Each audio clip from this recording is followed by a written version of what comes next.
This restaurant preps, packs, and roasts hundreds of kilos of meat every day to make delicious doner. Peçenek Döner in Turkey has been serving its namesake dish for over 45 years. Across 3 branches in Ankara, the restaurant chain can prepare up to 1.5 tons of meat every single day to feed over 1,500 customers. We visited one of its kitchens to see how cooks prepare doner in such big batches. It starts with the meat, which owner Kazim Peçenek sources specifically from the hind legs of dairy calves from the Kazilkahaman district in Ankara. Yani bizim döner kebap için en iyi kısım süt danasının arka butu. Zaten arka but olması çok önemli. Özellikle de genç danalar, yani yaklaşık 1 yaşında civarında genç danaların zaten etin renginden de belli olur. Pembe olur, esmer olmaz. Yaşlı danalardaki esmer olur. Kitchen staff use these special knives that are thin and long to slice the large portions of meat into thin, flat pieces. Yani normal bir mutfak bıçağı tabii mümkün değil. Yani bu butlar tek tek ustalar tarafından aşağıda kesiliyor. Workers fill this entire table with meat, then salt it and cover it with the house marinade. Yani günlük şubelerimizde her şubede yaklaşık 500 kilo, yarım ton civarında et marine ediyoruz. Yani etin marinesinin içerisinde soğan suyu, süt veya süt ürünleri, ayran, yoğurt vesaire gibi bir de %1 oranında da tuz kullanıyoruz. They massage the meat to make sure each piece is generously coated.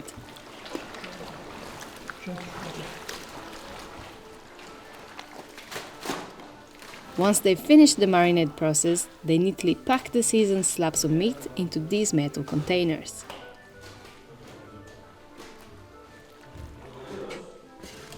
They cover the meat in plastic and move it to the fridge, where it rests for 2 days for the flavors to meld and the meat to tenderize.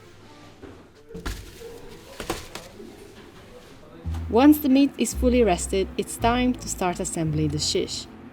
The process starts at 9 a.m. and it takes about 2 hours for cooks to stack around 250 kilos of meat. For extra flavor and richness, they also add layers of tail fat.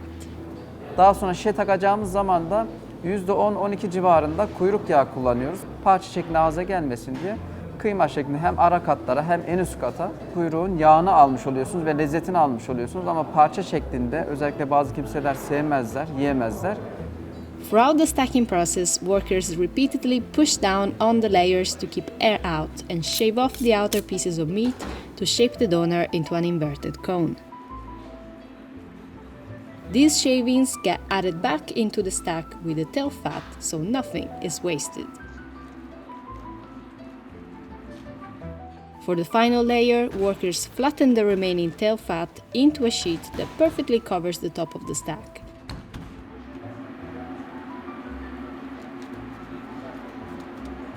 Then it's time to light the broiler and let the doner cook for 4 to 5 hours. 15-20 dakika ilk o içini çekme tabir ediyoruz dönerde. İlk yüzü ısınıyor. İşte ondan sonra servise normal başlayabiliyoruz.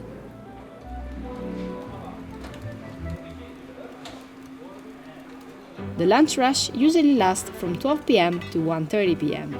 In this hour-and-a-half span, the restaurant serves 500 to 600 customers. Yani her gün günlük yaklaşık 1,5 ton civarında döner satışımız var.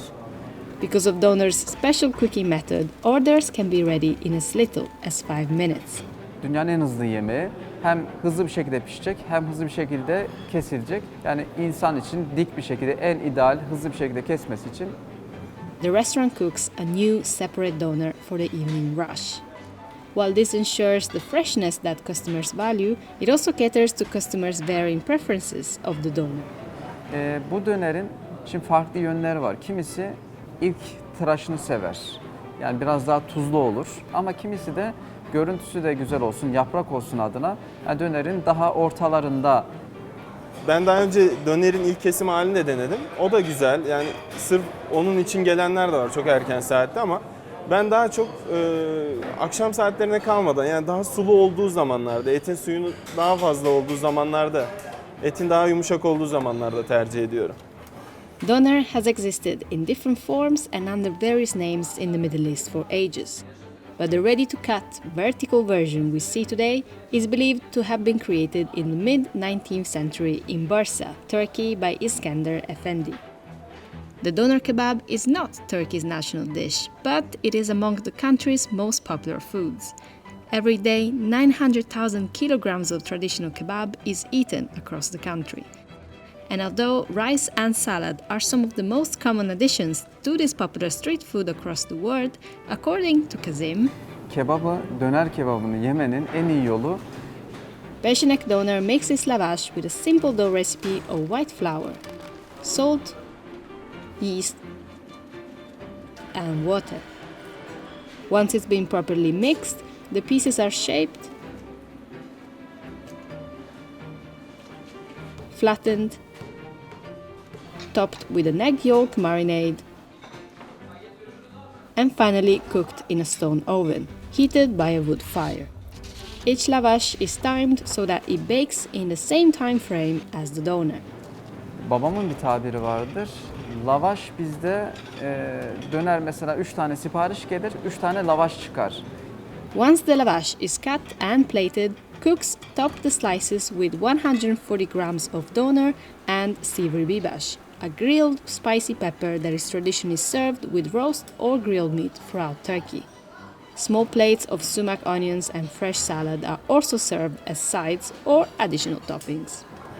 Bence mükemmel ısırık. Pidenizin arasına eti koyduğunuz zaman üstüne biraz biber ekledikten sonra soğanı koyup aldığınız o ilk ısırık en güzel ısırığınız oluyor.